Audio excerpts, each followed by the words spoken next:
My sister has 3 pigs in a blanket, so now I can only have 37. I saw this one guy go up at an open mic, and he told a joke, got some laughs, and he goes, "Hey, that went pretty well. I think I'm just going to say that joke again." And everyone starts laughing, and so he repeats the entire joke, and everybody laughs because he actually does it, and then he repeats it. He goes on for 5 minutes. He repeats it every single time. Kept going.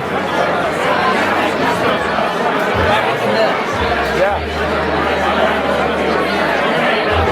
And the joke was simple. He just said, I was at a red light earlier, and I cut somebody off. And when they came up beside me, he turned the window down and said, "Hey, nice blinker." And I said, "Oh, I didn't have my own." And that was the joke.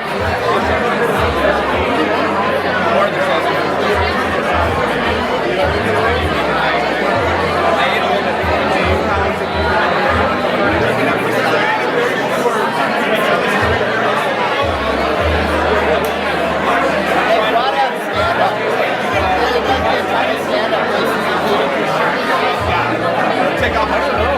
I've never even thought of that. I had buddies who went to the and they would be stand-up. Really? Yeah. Okay, I've got to look it up. I really want to do it. Yeah, bars must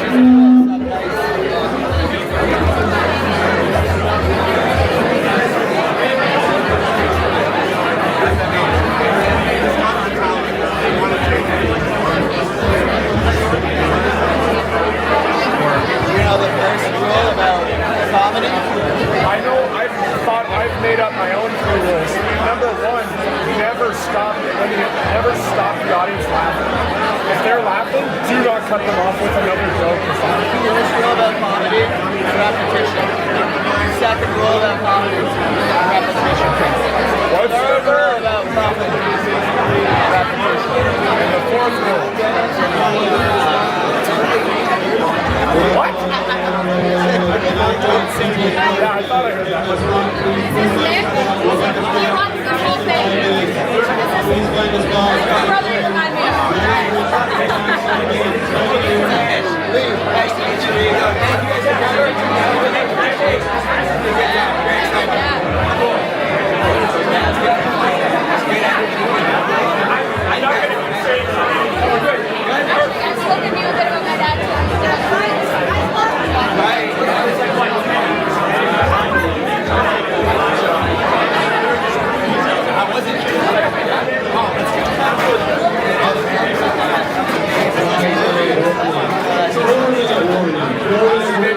By Seiko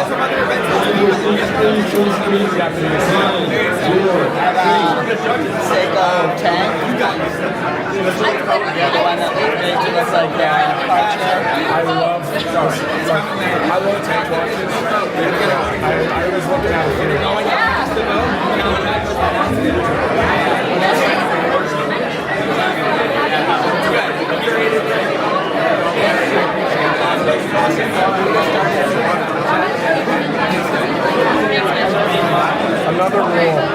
Another rule that I came up with.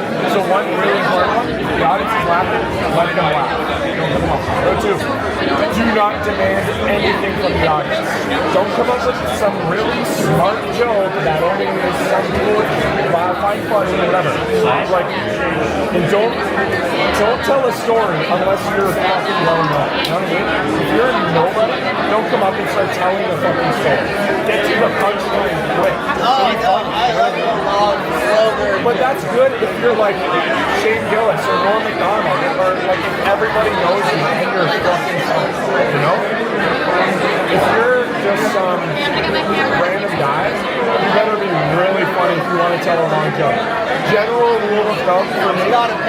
just get to the punchline. Smart, like you know, real cleverness, not like try to make up some bullshit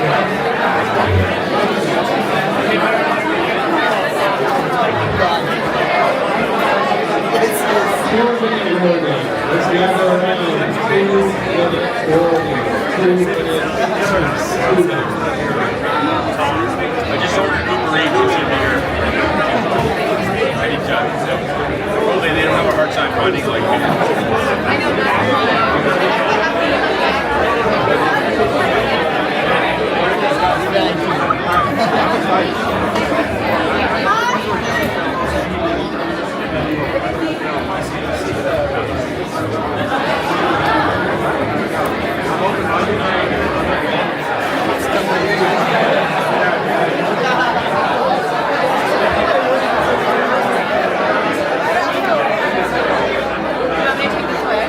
No, just keep it there.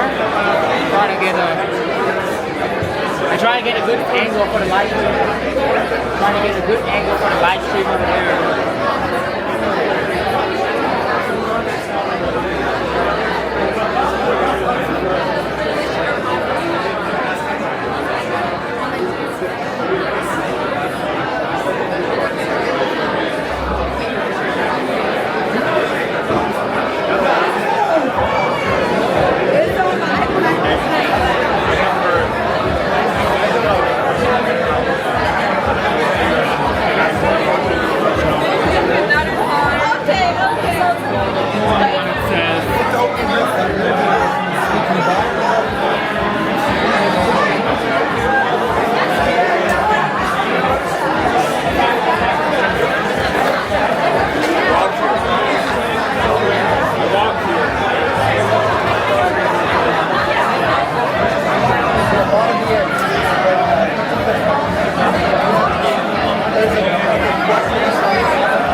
Curb your enthusiasm? Yeah. Who are you going? You're going to go there. Okay, me too. Let's look at what's look at this little thing. It's gonna change.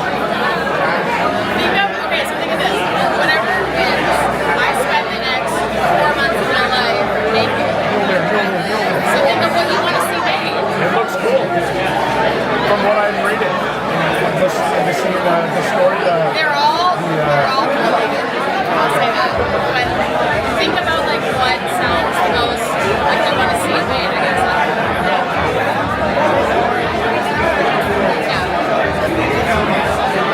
Yeah, I'm definitely gonna.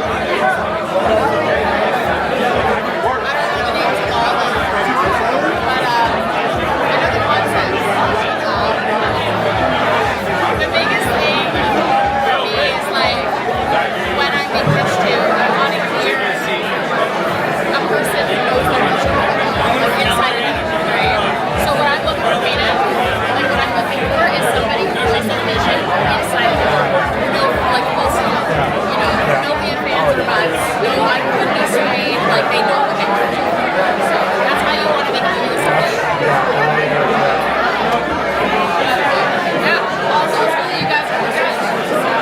That's what's cool. It just looks so different from everything you get on the side. Yeah. That's cool.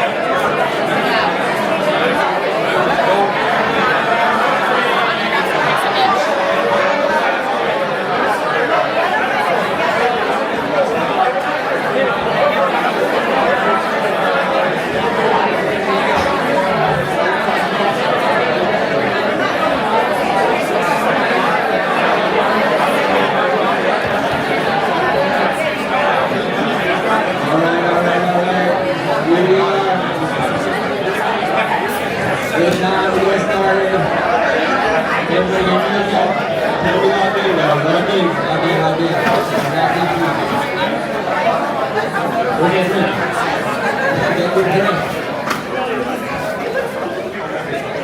All right. Look at this turnout. Let's go. Woo! Let's give a big round of applause for you guys. Thank you. One more time. Let's get this hyped up.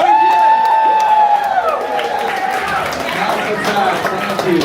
Hey, welcome to Film Pod 3.0. Thank you so much for being here. Wow. Everybody focus. Let's get everyone's attention up here, please. Cool. Cool. Thank you guys for coming out. This is really exciting. My name's Mitch. I'm one of the organizers of Toronto Film Club. And go ahead.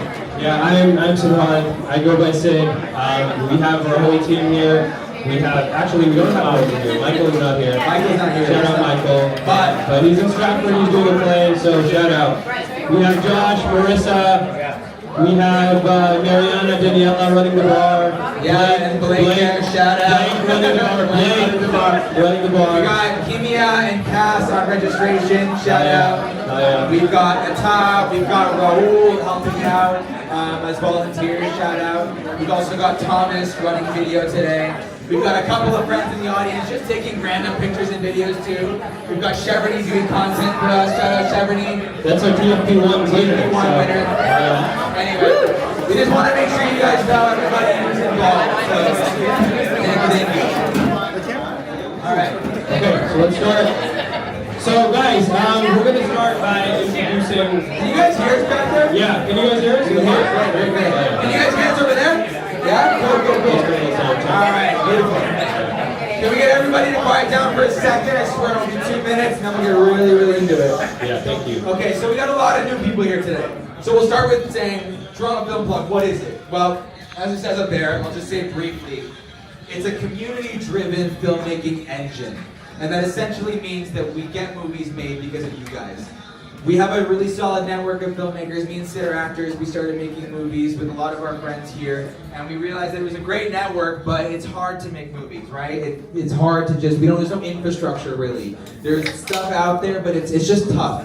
Thank you. So we decided to bring everyone together and do this pitch competition because we can actually just leverage the community and bring together some of our production partners, which we'll introduce soon, to get these films made without exhausting our resources, without exhausting things every single time. You just make a short film, you know? It shouldn't be that hard. So that's what this is all about. We'll talk more about Film Club later and where it all came from, but we really just want to get into it with you guys.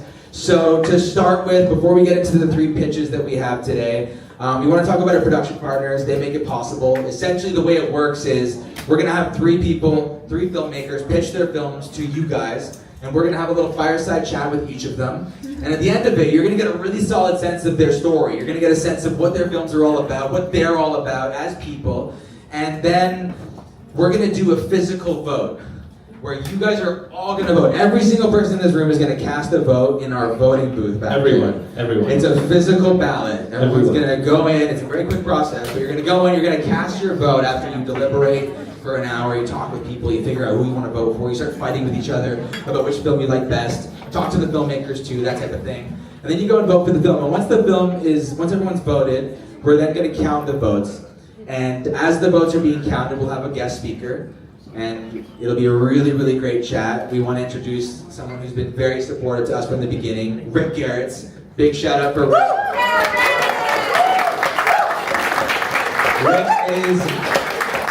Rick is one of the finest agents in the country, and he's going to have a really great chat with us about just the industry. Save the industry where we're at. We're making him blush, I know.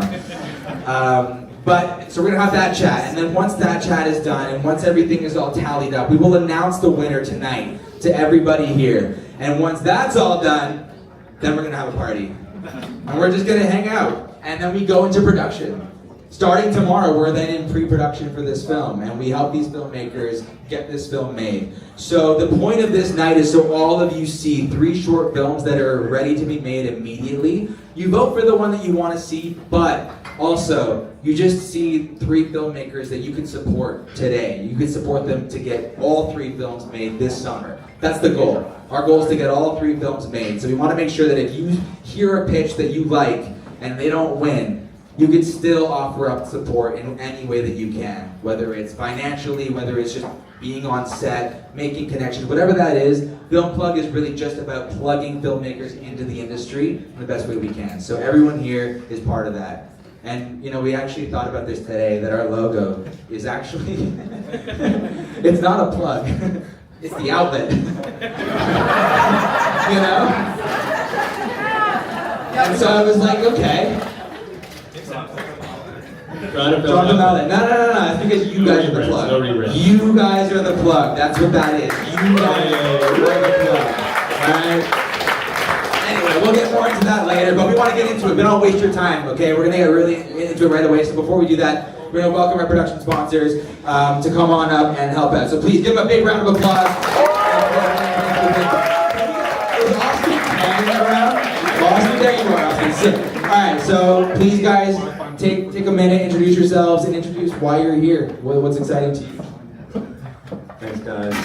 Just really quick, let's get around to these guys. Like, think about it. Come on. We're just so proud of these guys, and you know, we've been a part of Toronto Film Plug. By the way, I'm Jesse from Safe and Sound Post. I own Safe and Sound Post. We've been their partners since you know, round 1, Diana, round 2, Family Affair. Now round 3, and it just means so much to us to like support the local community, providing our post sound services to, you know, these lovely finalists. So anyway, thanks guys. Let's go. Another hand for Safe and Sound Post. For all your sound post meetings. Call 8675 sound. Jesse and Tom. Won't do it for free, but at a good price. That's copywritten. Hi everybody, my name's Jade, and I'm here representing the DGC today, the Directors Guild of Canada. Shout out to the unions. We got any ACTRA members in here tonight? Got any IATSE members in here tonight? Soon. Good. Keep them outside. Yeah, I'm really stoked to be part of the Toronto Film Plug production partner team this year. I'll be supporting the project through post-production as a post-production supervisor, guiding them through the scheduling, the budgeting, and all of the nightmares that post-production provides. A lot of people don't think about post-production when they're putting together a film, and there are so many different elements that come into it. So very excited to be here. Thank you guys for having me. I'm so stoked.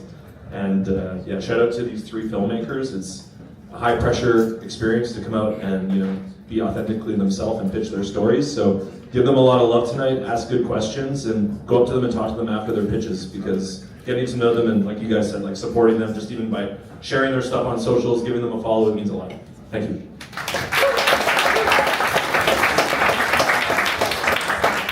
Hello, I'm Austin. I'm a colorist at Art Jail. And this is my first time doing this, but like we're just partnering with you guys for the 3 finalists. You know, we're doing the color grade. So if you guys have any questions, wherever the 3 finalists are, if you guys have any questions, we can talk through pre-production and all that stuff, because color is, you know, you can be super involved before you guys even start shooting, so that really helps smooth line the process. But yeah, I wish everyone luck, and it's great to be here. Thank you very much. All right, thanks so much, guys. Appreciate that. Big round of applause for our production partners. There are 2 that couldn't be here tonight. One is Canada Film Equipment. I'm sure a lot of you guys know Mayron. Yeah, Mayron, there we go. Canada Film Equipment. They're actually helping out with $1,500 worth of camera and G&E gear, which is super helpful, plus 50% after that. So they're exclusive production partner, that's right. So yeah, we're super excited to have them on board, and then We have more people up in here. We have Lucina. Oh yeah. We have Lucina in the building that are doing all the videography for us. Yeah, you'll see Thomas running around doing his thing. Yeah, there he is. There he is. Shout out Thomas. Doing a lot of thank you. Cool. But yeah, let's get into it. So we have to decide who's going first. So the names are in this little bag. I was gonna pull that one because there's, you know, we gotta keep it fair. And Mitch, just go ahead and pick it up. Want me to pick it up? Yeah, just pick it up. Alright. Drum roll effect. Drum roll, drum roll, drum roll, drum roll, drum roll, drum roll. All right, the first finalist coming up is age, sex, location. That is, let's go right here. Thank you so much. Come on up. All right, feel free to have a seat there. Go ahead. Beautiful. I'm gonna give you mics. Stand up, man. Stand up. Stand up for the second 2-minute pitch. Let's do it. Here's the end of the mic. Of course. Does our time start now? Feel free, please. Hey everybody, my name's Alex. I'm the creator, writer, director of Age, Sex, Location. I'm Saga, and I'm the producer and co-director of ASL. And the dramatic question that we're hoping to explore with ASL is something that's really pressing upon our society. What if you could have unlimited sex but your mom had to know?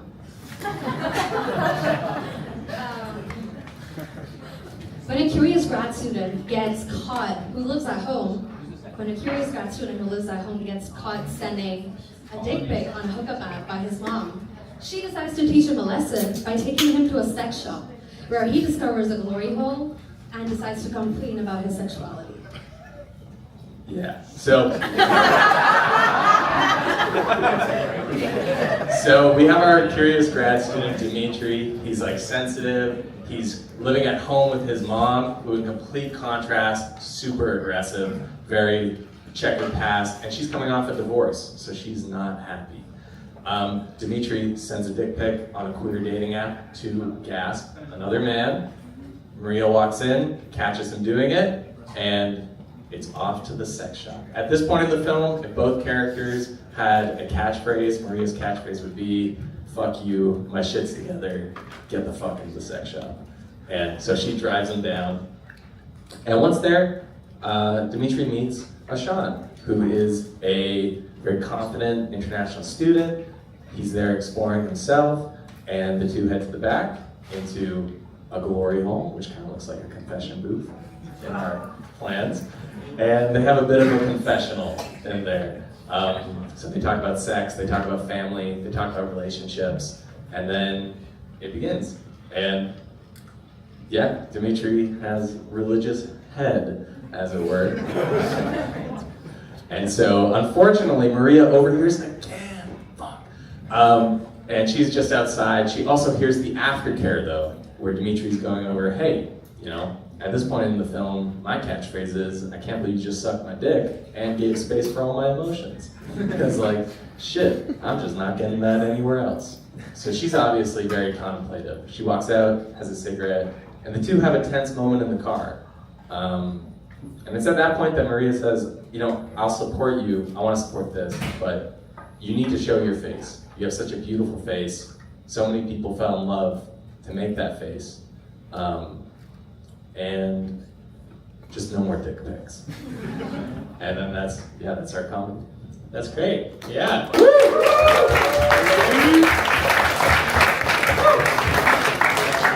Alright, let's have you guys take a seat. Alright, cool. Sorry if you can't see some of y'all, but you know, we'll try to keep it loud so you can at least hear everything. Oh yeah. Cool. So we have a couple questions. We have a couple of different sections we want to go over. It's all kind of pertaining to story. That's the big thing about what we do with Toronto Film Plug and the Hold the Sauce, our company, is we're all about story. So we'd love to hear a bit about where this came from for you guys. This is a fun script. We, thought it was very bold and it was just hilarious. And I personally thought it was really interesting to see the parallel you had between, the sex that he was, everything he was going through with that, but then the religious undertone that was aligning with that. But we'll get into that. The idea, though, I want to hear is kind of where this all came from in the beginning.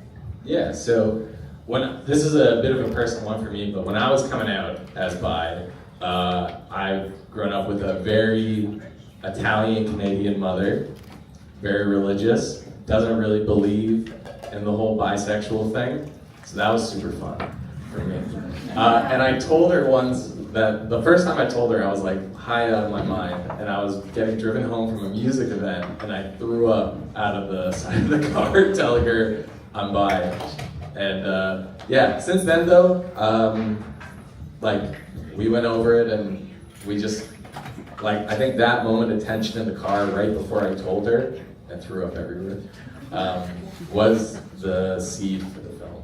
Because I remember that moment of tension, very, very, very well. It was a lot. You mentioned a lot the experience of having like an Italian mother and what that does for, and why that plays a big part in this script. Talk a bit about that. Yeah, so I think the version of queerness that we see in our media is very, number one, it's very white centric. And usually it's a very like specific type of family. It's either like, I hate you, you're gay, or it's like, It's Pride Month. yeah, What are we doing here? but rarely do we see like somebody of a very specific cultural context like coming to terms with somebody's sexuality, which is very different because when you have somebody who's from a different cultural context as a parent, you can't always do what other media portrays, where it's like, let's have an honest dialogue, because that doesn't always work. Sometimes the things that you want to say are better left unsaid, Right. and the things they say to you are kind of unsaid too. Yeah, and I think. Yeah, and I think also, like you mentioned, that there's a lot of different kinds of families, a lot of different kinds of cultures that, you know, living in a big city like Toronto that you're interacting with. So there's a lot of nuance in, you know, exploring your queerness and exploring what it's like to just, you know, try to discover who you are while you're living at home, which is the reality for like a lot of people in their 20s, even 30s. So that's kind of the dynamic that we're, you know, aiming to get at. It's not too black and white that, oh, it's either the mom is too strict or too open. It's usually very much realistically in the middle. So that's where the story takes place. Cool. Thank you. Oh, that's amazing. We can get into the next part of it, which is essentially about the intended impact that you want the film to have. I know a lot of it covers, you know, a lot of what you just talked about covers some of it, but something as simple as why now, I guess, could be, you know, an interesting thing to understand from you guys, because I feel like we've seen stories, something like Sort of is like, you know, touches and kind of explores the same world, but it might be too, like you said, no, and then, you know, speak to that, like why now, why this?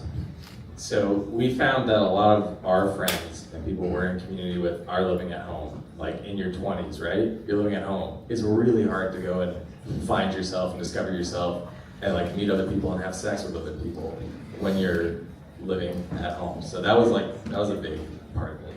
Yeah, and I also feel like collectively as a culture, we're kind of, you know, at least in my own experience, we're kind of approaching a burnout when it comes to like, you know, dating apps or like even hookup apps or whatever. So just kind of, you know, trying to bring this, maybe like just pose this question that till what point can we, you know, replace actual curious, intentional connection with just like disposable dating apps or something like that. But yeah. That's cool. You guys mentioned as well that you thought you decided to co-direct this, and so talk a bit about, I guess, what that, how that plays into the impact that you want to have. What you were referring to. So we developed the concept together. We've worked together quite a bit throughout the past couple of years. I mean, we've met in George Brown for writing and stuff. So, and we've worked together. We had a really good film last couple months ago that released called X Factor, and we had a couple screenings for it, and we've enjoyed working together and co-directing and co-producing and everything like that. So that's more of like a logistics thing, but yeah, and I think the co-direction thing is that it's very much like personally his story, and you know, when I kind of found out about the story in the beginning, and I was like, there's so much room here to bring just like your unique experience, because I think it's just, like I said, culturally it's different for everyone, and at the same time, the stories that I gravitate towards when it comes to writing a direction are very conversational, you know, dramatic and comedic, essentially. So that's what we're trying to pull together. And I trust Sonic with sharing the vision like that we've created. Like we've gone back and forth on like the visuals and the tone and theme and everything like that. So that's cool. It's really interesting. We worked on a film together that was really personal for you, Sid, and it was. I think I had a similar role that you did, which is like bouncing off of that and like championing that, supporting that. So that's a really cool dynamic to the. Really hard to find. Yeah. Really hard to find. Totally. That's cool. All right, we can move on to the next section, I think. Yeah, totally. Go ahead. Would love to get more into the film, how you want to do it, how you want to shoot it, what Style, what it's gonna want look the- like. Yeah, what you want the Vibe. audience to feel when they watch this film. So we have some photos that you sent over, but we'd love to speak more to it. What's the tone? Is it raw, joyful, haunting? What's happening? Yeah, it's the tone of the film is very much, raw and joyful, which are really two good words. Nice. But yeah, it's very raunchy, it's very humorous, and that the humor is kind of supported by quick cuts and just a lot of very fast transitions between scenes, and the colors that we're diving into are it's warm to kind of portray the religious, spiritual, familial side of the story, and the neon is more like the sensual and the more explorative. So it's really like how in comedies the cuts are really kind of fast and robust because we're moving between a lot, but also there are a lot of meditative, reflective, slow shots as well when he's in the glory hole and. Which we want to shoot kind of like a confession booth, with the light coming in through the hole and like a talking through the hole and stuff like that. It feels right. We're looking at series like Sex Education, for example, for tone. We're looking at series there's a couple web series we've seen Avocado Toast, which had this very distinct, colorful visual style. And then that recent Dan Levy series where he's where he's with his mom. Yeah. What's that called? What is it?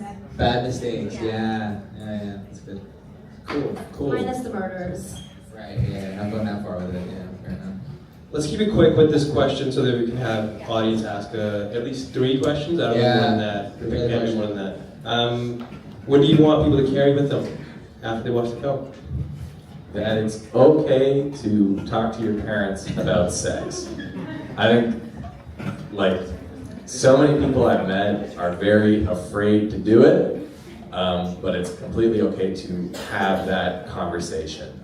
Because at the end of the day, all your parents want is ideally for you to be happy, be yourself, and yeah, it's difficult. It's a difficult conversation to broach, but just feeling brave enough to have it. Thank you so much. That's awesome. Round of applause for everyone. Big round of applause for Austin. Thank you. All right, do we have any audience questions? Anybody who wants to ask these two lovely people a question about their film? 3 questions only. Yeah. Do it quick. Any questions? Anybody whatsoever? Got right there? I'm curious, I assume it's not going to be this black and white, but are you kind of viewing the mom character as more of an antagonistic character, or is the going to the sex shop going to be more of a challenge, or is it more of a support? The question was, is the mom going to be more of an antagonistic character, and taking him to the sex shop being a challenge, or more support? That's a great question. Definitely initially as it's presented, challenge, but as we finish up the film, I think revealed support, because I think for a lot of moms of her background, it's very normal to challenge all the time, challenge everything. But then behind that challenge is a lot of support and unwavering support, honestly. Yeah, so it's essentially being set up oh my gosh, she's gonna be the obstacle, but then it's unexpected for him and us as a viewer that why is she robbing him at a sex shop? So it's that. That makes sense. That's cool. I like that a lot. And any other questions? Yeah, please shut up. I'm just wondering, is the glory hole scene gonna be the 3rd act and that's where it ends, or do we get any later understanding of what happens between him and Sean after? The question was, is the glory hole scene the 3rd act and the end, or is there a resolution afterwards? Yeah, that's another good question. The way we've written the script is there is a moment after Maria leaves where there's a block time, and Sean and Dimitri exchange numbers, because it would be a good step for these characters to go on a date in the future after the events of the film. So, yeah. Beautiful, thank you. One more question. One more. One more. Anybody? Right up here. Was there anything that surprised you during the writing process as you were creating your story? The question was there anything that surprised you during the writing process? How raunchy, like, I could write a script. Because, like, I never expected to be able to go down those, like, ways. And, yeah, just how raunchy you could write a script, and then how much of the people I've known in my life, like, pop up in the script, so. I'm just gonna add one more thing. Also, what was surprising is that how similar it is to navigate queerness as an Italian Canadian and an Indian. So it's, yeah, that was surprising. Huge overlap. Family oriented. Same shit. So true. All good? That's good. All right, big round of applause for yourself. Thank you so much, guys. That was awesome. No breaks. On to the next one. On to the next one. On to the next one. Here we go. We're gonna pick out the next name. Mitch, please. Yes, sir. Yes, sir. Yes, sir. Drum roll. How you guys feeling? We feeling okay? You feeling good? Yeah? Amazing. All right. Next up, we have Happy Holidays. Happy holidays.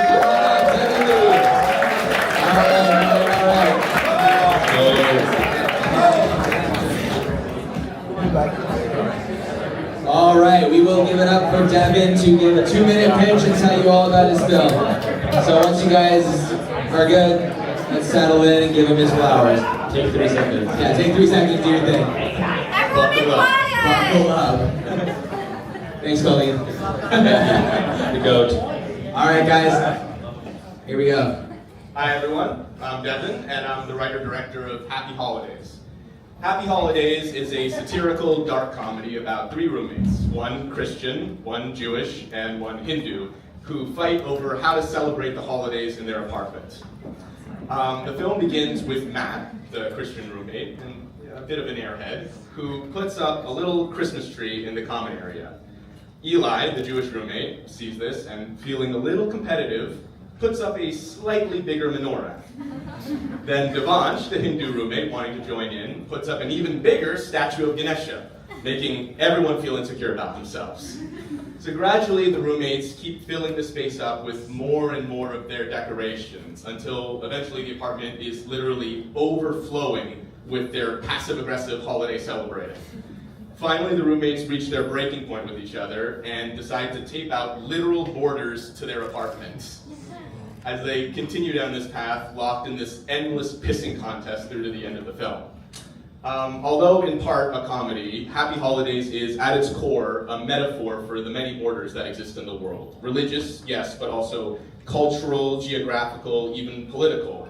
Given this period of violence, xenophobia, and increasing political conflict, I think this story is more relevant than ever. This film questions that kind of aggressive and polarizing behavior on a global scale by mocking it on a much, much smaller scale, like 3 boys unable to come to terms with each other while living together. In short, it's funny because it's true. Thank you.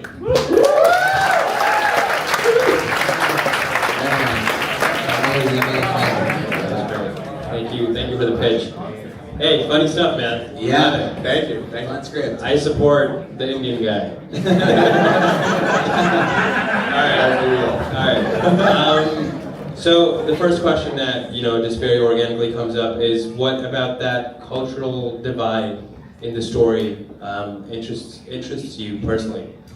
Yeah, well, so funnily enough, this story is based off of my own experience living with 3 roommates, one Christian, one Jewish, and one Hindu.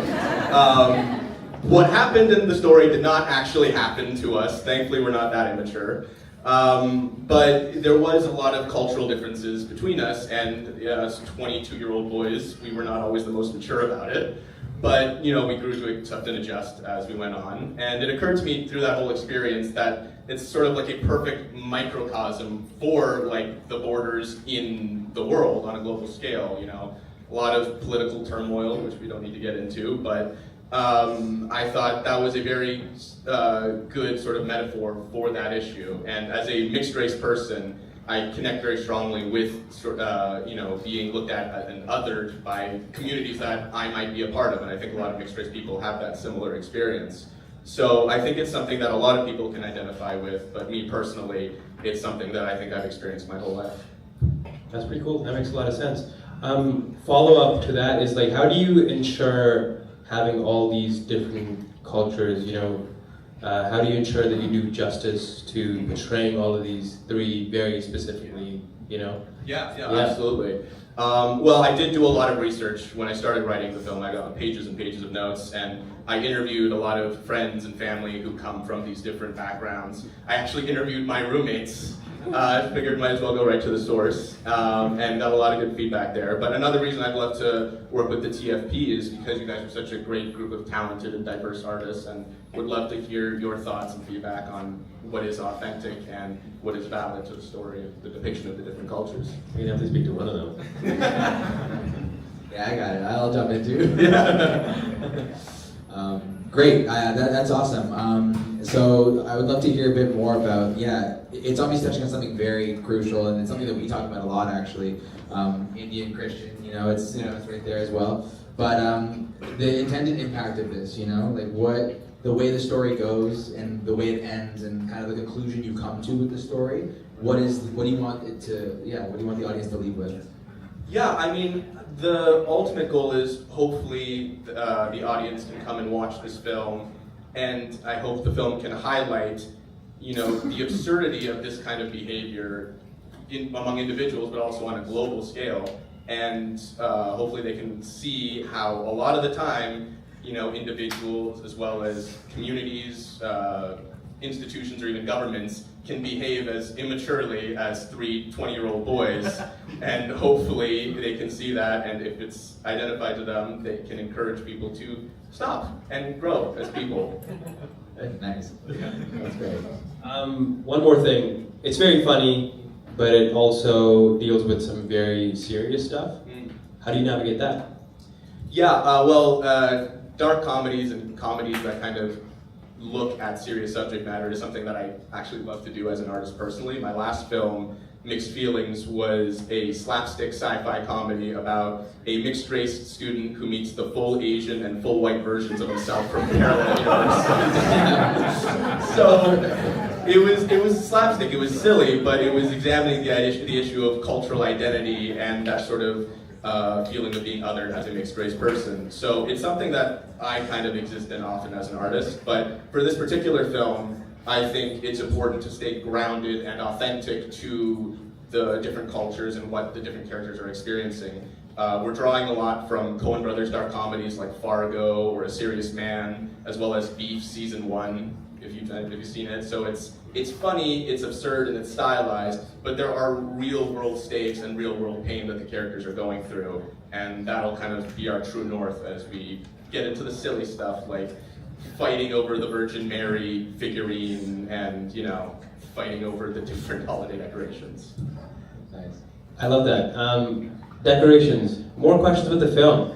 I'm gonna switch over to the next slide, which kind of showcases some of the stills that you sent us as inspiration or what the film could look like. Yeah. Would love to hear more about tone, style, what you want to do with. You gotta have a lot of props. Yeah, right? yeah. So let's speak to that a bit more. Props are going to be the star of the show.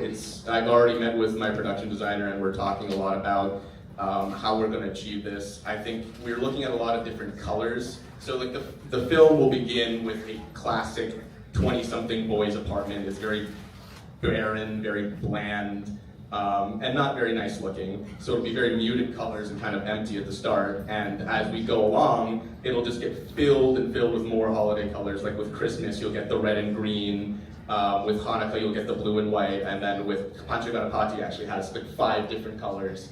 And so like just weaving that in as it goes along and just making it a vomiting mess of, just bright, vibrant colors. And again, yeah, in terms of tone and style, very Coen Brothers-esque. They're not like realistic, but it's not over the top. But yeah, it will be funny, and I don't intend for it to like sit too heavily on people. But hopefully they'll like be reflective of themselves and think, did I ever act this way before? Was I ever, closed-minded or excluding people based off of a difference that we have with each other? Oh yeah. Did that answer your question? I think so. Okay. Yeah, I think so. Yeah, totally. I don't think I have any more specific questions. I do want to ask, what do you want people to carry with them, after they watch the film? Just a brief little something, unless Mitch, you have anything else you want to Feel free. I know you touched on that a little bit, but Yeah, that's fine, no, it's definitely, I want them to think about those issues in themselves and in their communities, and how can we grow as people, and how can we look to include other people rather than escalate situations or look to exclude them. And please, for the love of God, laugh when you see the film. I'm in constant need of attention, so please. But yeah, I guess last thing I'm curious about, you talked about comedy, that's such a huge part of it. You talked about the set deck, that's such a huge part of it. Some of the last section that we were working on was like the vision, the emotional vision, how you want people to feel, the style of everything like that.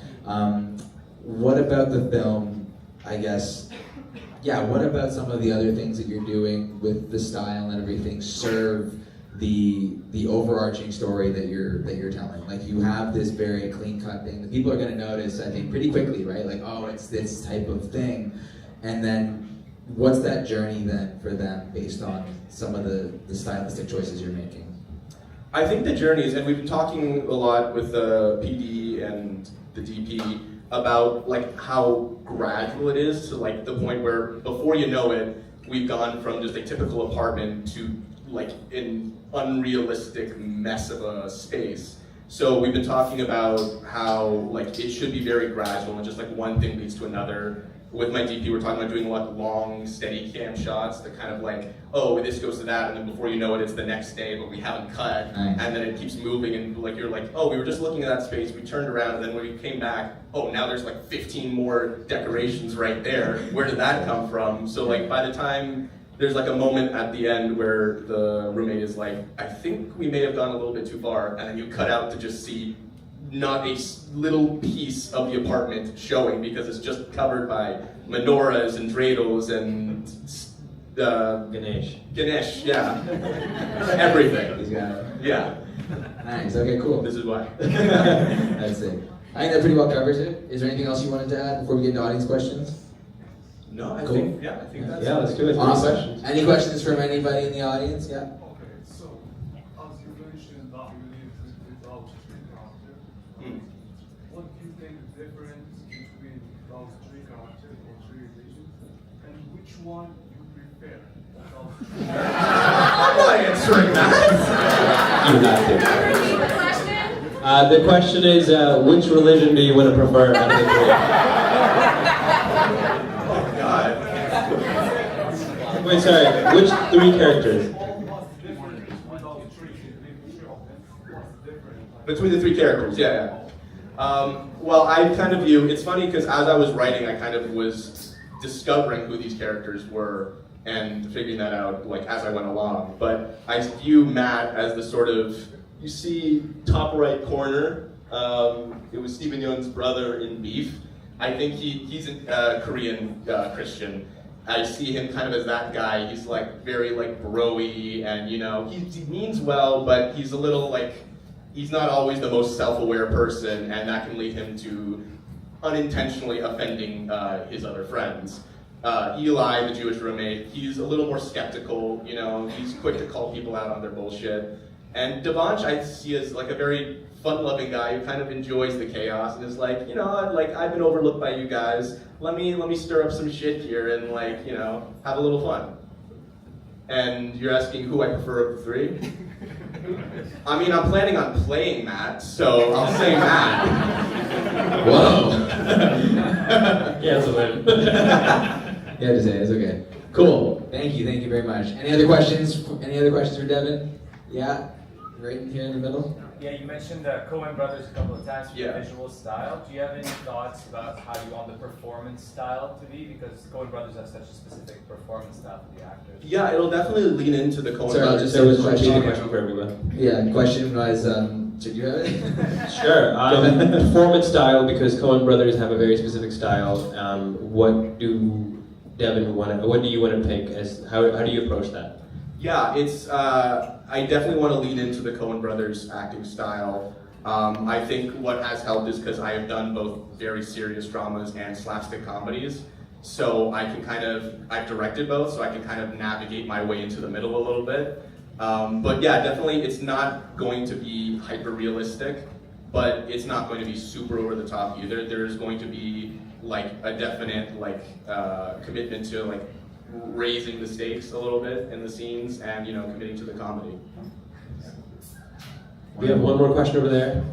So since you're playing one of the characters, are your roommates playing the others, or are they fired and you're gonna recast them? I am talking The question is, since you're playing one of the characters, are your roommates playing the other two, or are they fired and being recast? Thanks for wording it the same way. Yeah. And it was asked by a casting director. It depends on whether they piss me off. If they're nice to me over the next few months, then they can hit me in it. No, I am talking to one of my roommates. The other two have actually moved away. Okay. But one of them is the Jewish roommate. We're still in touch, and we're trying to see if we can get him to come act in it if his schedule allows. But yeah, and then we're gonna cast 2 other people in the meantime. Yay. One more question, quickly. I know you had your hand up for the longest time. I understand this comes from your personal experiences, but did you consider having a Muslim cast as well? I did. There's just Let's repeat the question. Sorry, yeah. Sorry, guys. Chill the Let me do the time. The question was, I know this comes from your personal experience, but did you consider having a Muslim character as well? I did. Honestly, the only reason I didn't is just because there doesn't seem to be a Muslim holiday around Christmas time. So I was like, all right, I guess I might as well just make it Hindu. Logistical. Yeah, exactly. Oh, okay. Damn. I can wait till 2030 to make this film, I guess. yeah, you can. We can't, sorry, contractually, they have to make it. If that happens, they have to make it. Vote against me then, and then I'll wait till 2030. Cool. All right, I think we're good then. Yeah, that's really good. All thank good? you. Yeah, thank you, Yes. Devin. That was great. Thank you so much.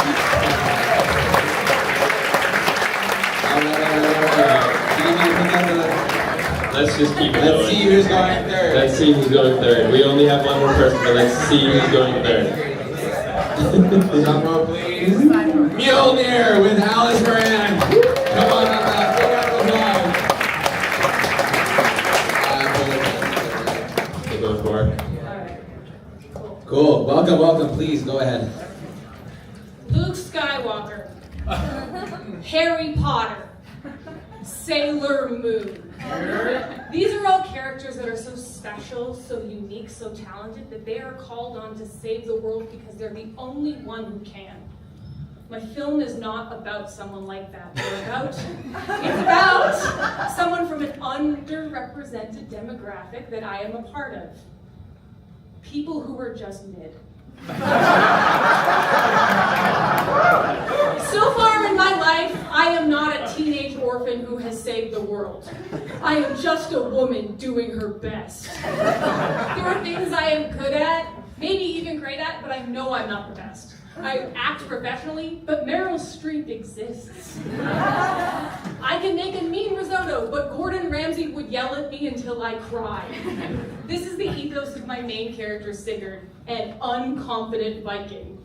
Sigurd is good at sword fighting, but he's not the best. There are many people who can kick his ass, and unfortunately he runs into one such person, the Red Knight. A Princess Bride style battle ensues, and in the middle of this battle, Sigurd starts another battle, one in his head with his own crippling self-doubt. Oof. As I'm saying this, I realize I'm telling on myself so bad. The self-doubt is represented by a Norse god.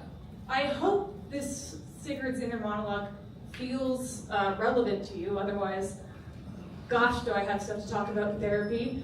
I think what he's going on in his head is this feeling that you are not living up to your potential. You go to work, you try so hard, you go to the gym, you add another rep, you try and you try and you try, and somehow you just kind of feel like you're not enough. Like there's a goal on the horizon, and no matter how hard you run and or how fast, it just stays there. Sorry, I'm fantastically jet-lagged. When Sigurd confronts this feeling, I want it to feel like you are confronting this feeling. When he goes all in on the fight and decides, fuck it, I either win or I die, I gotta go, I want it to feel like you've confronted your own self-doubt and feed it, both metaphorically and with a motherfucking sword. So in summary, my film is about an average Viking. He fights and he is probably gonna lose. But he fights the fight anyway, and isn't that kind of the point? Thank you.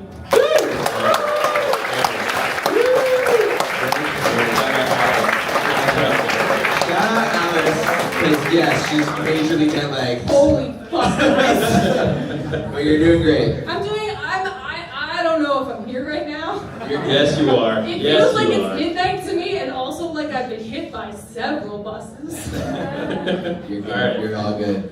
First question, where did this come from? Every time I sit down to write a normal thing, it gets weird. So I sat down and I was like, I want to attack this feeling that I feel like a lot of people kind of feel like you're just not living up to your potential. I feel like that's a very common thing. And I wrote it and it came out as Vikings. That happens, but the other project I'm working on right now is I sat down and I was like, oh man, I want to point about like how you never really get over the grief of losing someone you love, and that movie's about robots, so something is just fucked in my head. But we still try. We love it. We love it, we ball. Okay, we ball.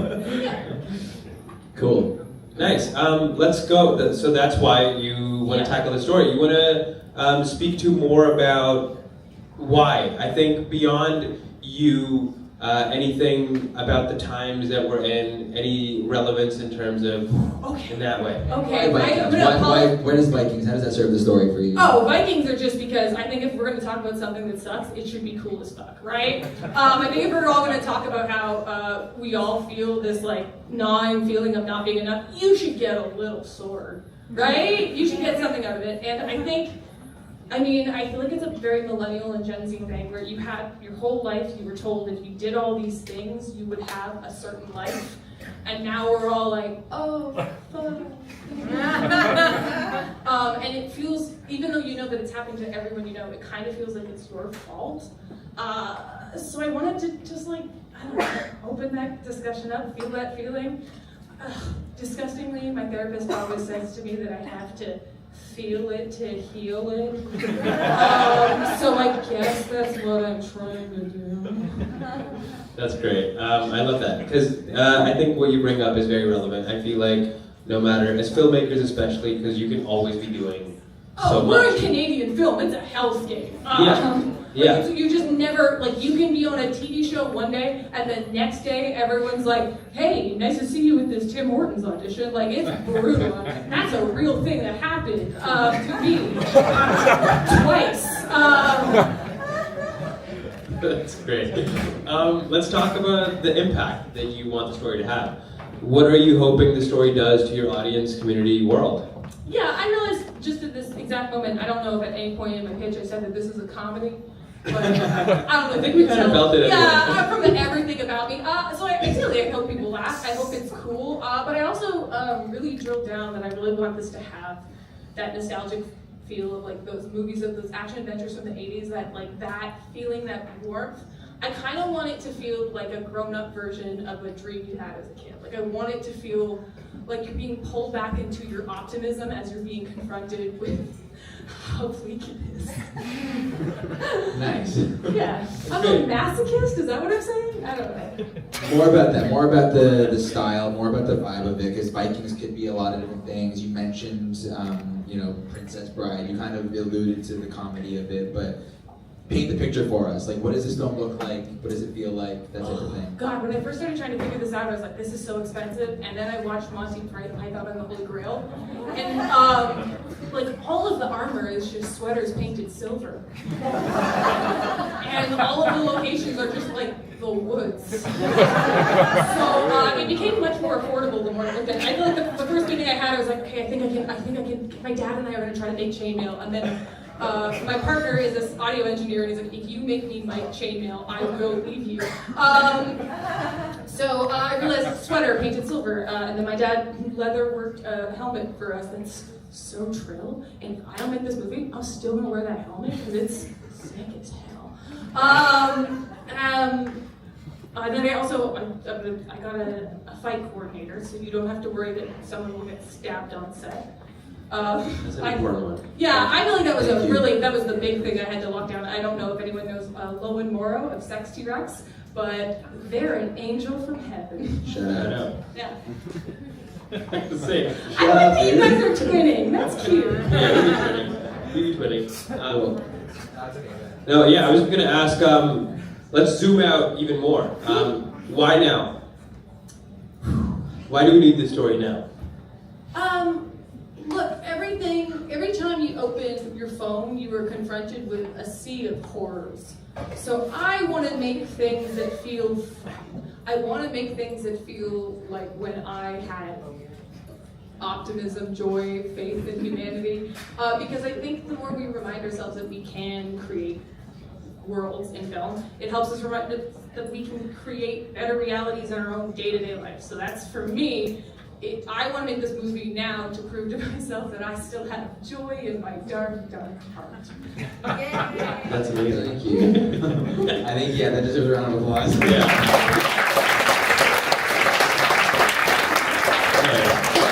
Cool. Audience questions? Oh yeah, feel free to ask me about my religious preferences. Anything else before we get into it? I just want to ask this question because I think it matters a lot for the last one anyway. What do you want people to carry with them after they finish watching your film?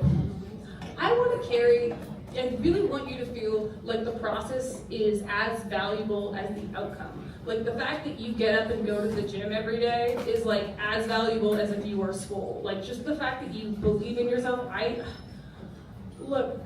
If I believed that the only being the absolute best was the only path to happiness, I wouldn't be here in Canada or anywhere, honestly. I think I would. So I really want you to carry this feeling of like, nothing really has to matter or be important or special to anybody but you. Because otherwise, it's just too miserable of a life to be chasing everyone else's approval. That's amazing. All right.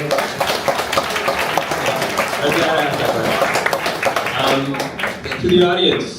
Questions. Let's start in the back because I'm sorry, I love you guys up here, I really do. But start in the back. OT, please. What's up, sir? Shout out. Question. Just do it. I think you actually alluded to a lot. Oh shit. No. Okay, my bad.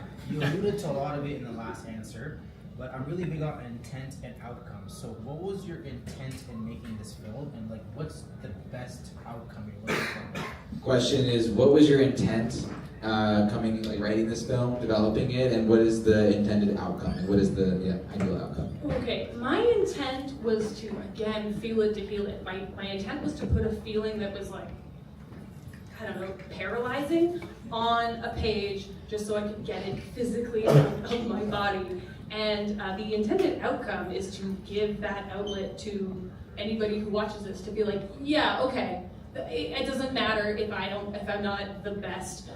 Nobody gets to be the best unless they're Mike and Jordan. So we have to soldier on, and I think that's what I want to give everyone the opportunity to just be like, yeah, I'm actually kind of killing it. Yeah. That's amazing. Toronto Film Outlet. Nice. I think we had a question. We have a question in the back. I'm just gonna go through and then come back to you guys. Do it. So there's lots of ways to approach the type of style you're going to want with this. Are you looking for more of a Danny McBride or Linus type of comedy, or like a Megan Thale, Heath Ledger, serious but also funny? Let's repeat this question. The type of performances that you're looking for out of this, because as this story, you can approach it in different ways. Like we've seen it approached in very specific ways.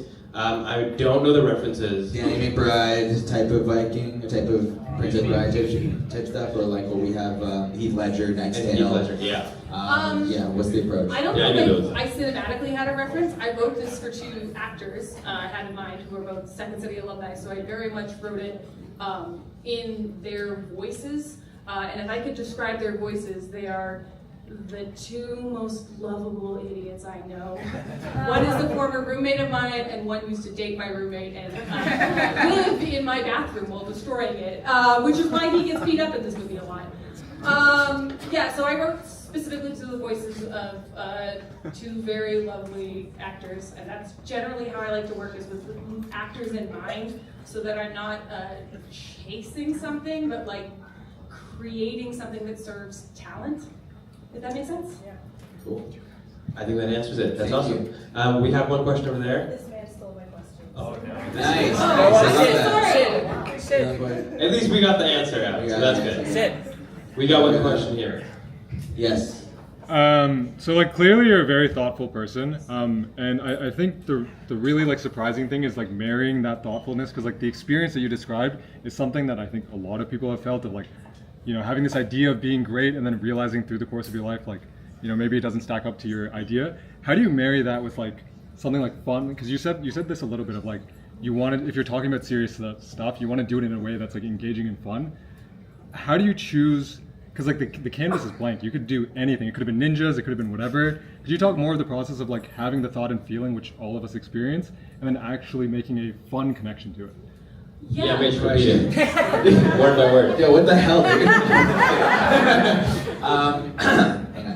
No, I'm just kidding. The question was, it's a very serious thought for you. It's a very intense emotion. It's a universal feeling. And the question was essentially, how do you marry that with humor? How do you marry that with the choice to do Vikings, the choice to do something fun? How do you balance that, right? Mm-hmm. Let's go. So for me, my like writing process is, once I settle on like, this is the feeling, this is the underlying core, because I believe that good comedy has like a heart.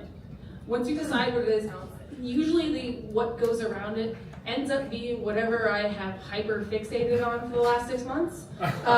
So I've gone down a deep YouTube rabbit hole of watching Norse polytheists and the Norse polytheist revivalist movement in Iceland. Sick.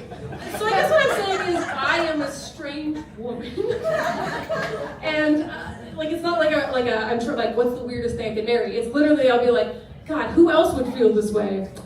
I bet there were some Vikings who died thinking, I should have gone to the gym one more time. Like, that's kind of how my brain works. That's your algorithm. Cool. Yeah, I think. Nice. Wait, we'll just get one more real quick. Sorry, Quick. You mentioned like during the battle with whoever they're taking on that they're also sort of confronting their self-doubt. I was wondering if you had plans on sort of making this like a character, like an actual physical, or even if it's just in their head, like thing to confront, or if it's more of a theme in the film. The question was when the character Sigurd goes and actually confronts this feeling and fights, you know, goes into battle. Is it against a character? Is it against what is that character? Yeah, so the conversation he's having in his head, it ends up being a Norse god as represented by Kate Bush.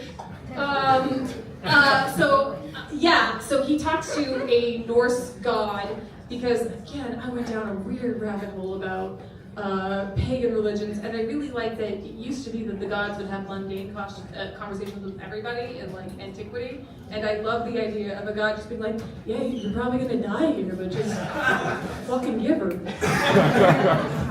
And that's where my I just realized I don't think I've said a single normal answer. This is great. I think that was the most normal answer. So that's great. All right, we're gonna wrap it up. All right,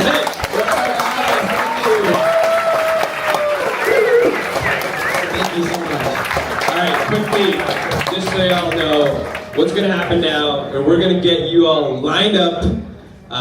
Nice and slow. It goes quick. Yeah, it goes quick, and we have a lot of people here, so we're gonna do it in the best way possible. Line y'all up. Y'all are gonna do some votes. You're gonna get stamped, and you're gonna get a sticker, and you're gonna get a stamp. Don't double vote. Wait. Hold on. Real quick. Real quick, and then you can do it. We're giving you an hour. 1 hour. It's 8:30. You have till 9:30 to vote. Voting's gonna happen over here. Okay, everyone voting? Yes. In the meantime, Do we have something that can stand this on? For everybody to see. Yeah, that table is good. Yes. Thank you so much. Okay, pause. Line up. Can you grab that table for me, please? So we can see everybody in our film voting. Okay, you guys know what you want. Alright, let me know what to do. Can you sit right here, and when they have put their ballot in, can you stand right here? Yeah. Little box, or sit next to the box? My citizen duty. Behind one of the voting things. Oh, it's really exciting. How big is it? A or B, whichever. You're the first behind Oh, I see. Get it through the door. Yeah. You need a chair as well. No, it's all good. You good? Yeah. Like normal voting, you've never actually voted. Alright, you should hit them. And then you stay, you're good in here. Yeah, here. There you go. Stick with it. And then you gotta stand for voting. I mean, technically I have to get it to you after you put it in there, but. Alright. Okay.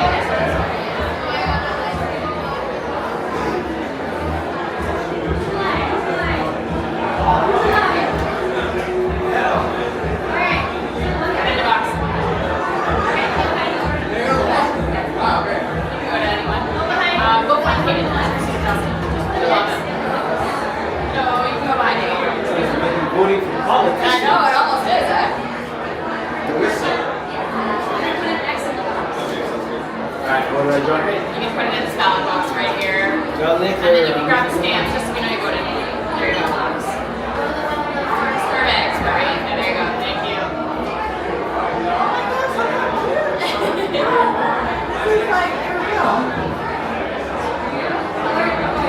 Color in the box. Yes. So you can just put it in the ballot box and then I'll give you a stamp. So you can just take it. Perfect. There you go. I'm gonna go to the wash. Thank you. You guys already go.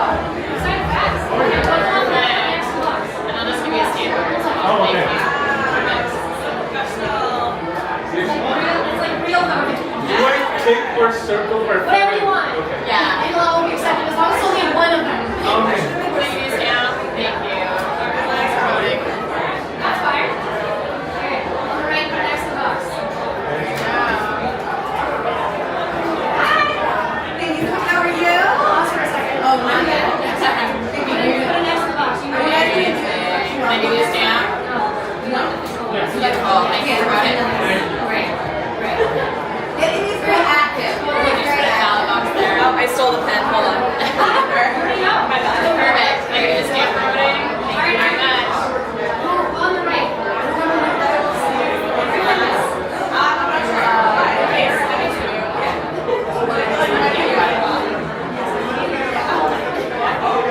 This is so funny. It's just like, yeah. You can put it in the box and I'll give you a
Thank you.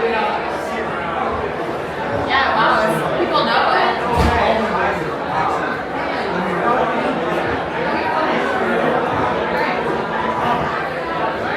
Next in the box is what you want.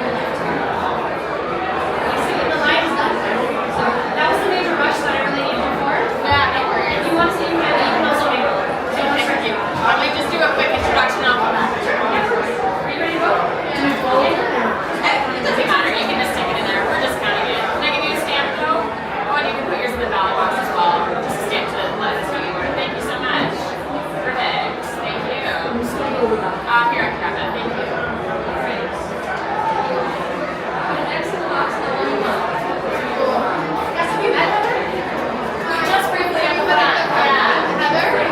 Pass. Nice to meet you.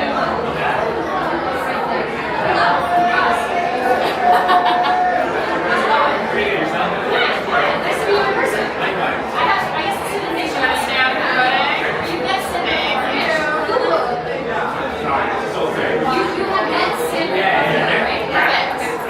And you just get your stamp for voting? Yes. But I didn't. You had nothing before. Yeah.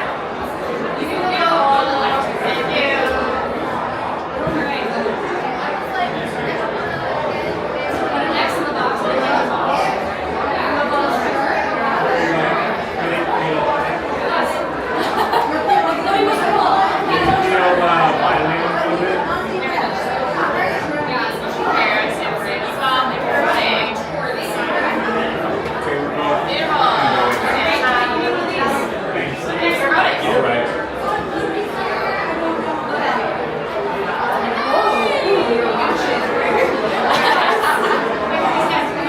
Mostly just here for the stamp.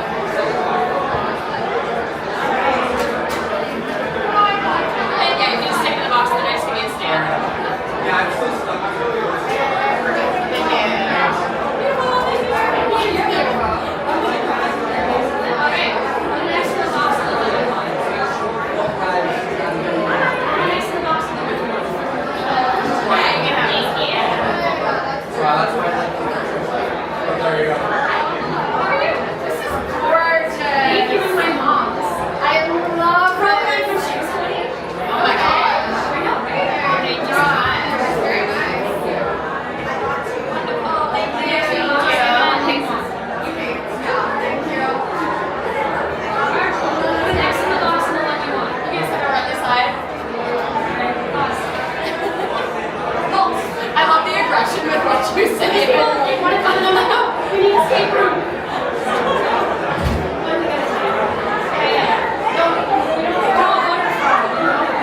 Voter fraud.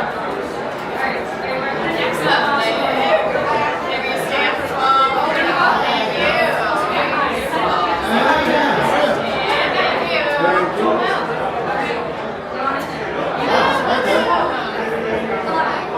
Put it next in the box of the one you want.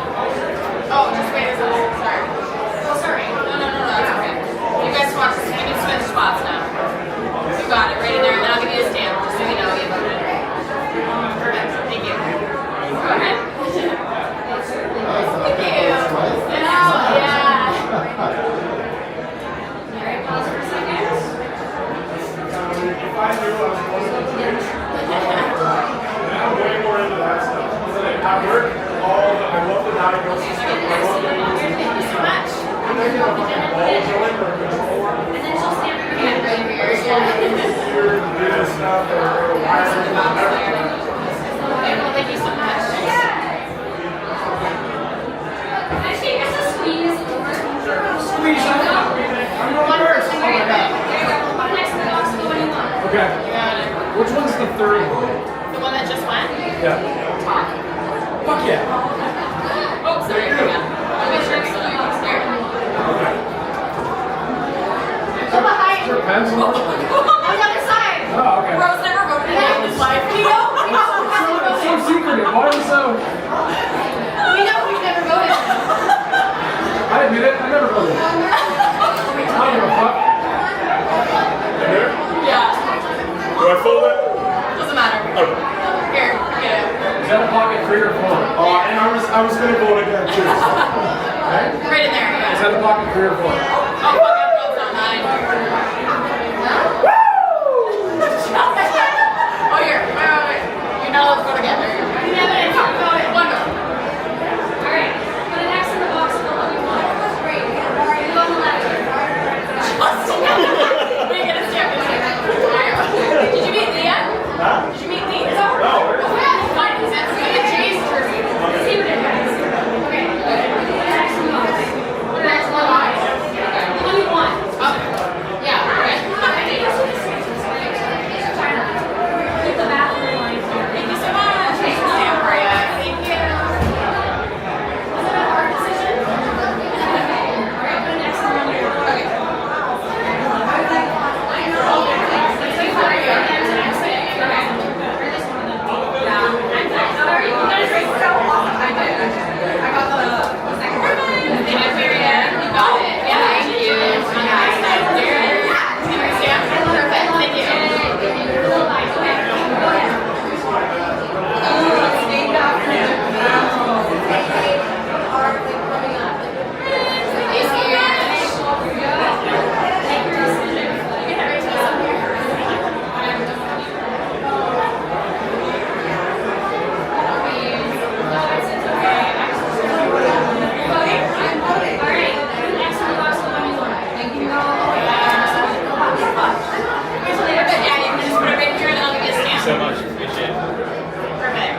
Do I fold it up? Yeah, fold it in half. Just make sure it's nice. You can freeze if you want. I was paused. You were paused.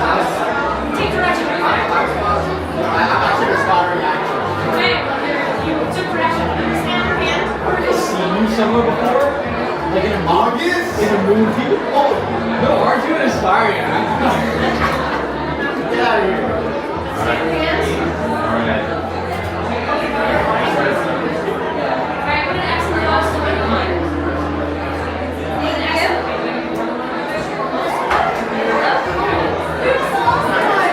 Put an X in the box to what you want. Thank you. Ready to vote? Yes. This is so fun. I love this live stream. Oh, I didn't realize our Thomas. It's very reality TV. It feels like I just voted for the. It feels like I just voted for the prime minister. Tell us. Oh my. So, have you ever voted before, sir? I don't think so. I don't think so. Bringing moose into the Put an X in the box, the one that you want to win. Okay. It's not a range ballot, just so you know.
You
Just want to let you know, 5 minutes left to vote. 5 minutes left to vote. If you haven't voted, that's a problem. Vote. V-O-T-E. Please. 5 minutes. Go.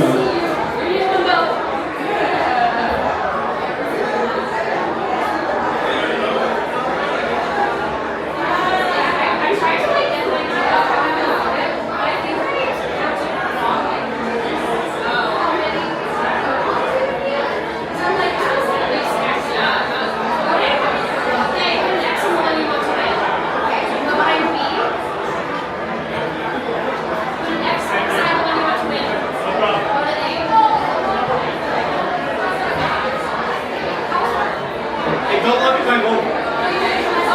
Stop voting. You're so ridiculous. Did it.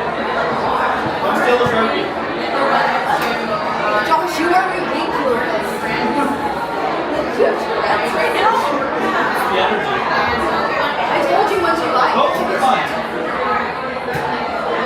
Oh, well, that hurts. Yeah, there we go. That's right. Yeah.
That's pretty random.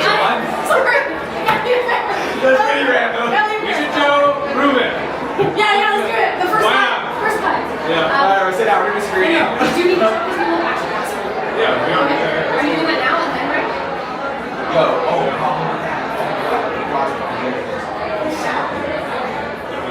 it's on my laptop. Plug it in to the Sonos. Blast it on Sonos.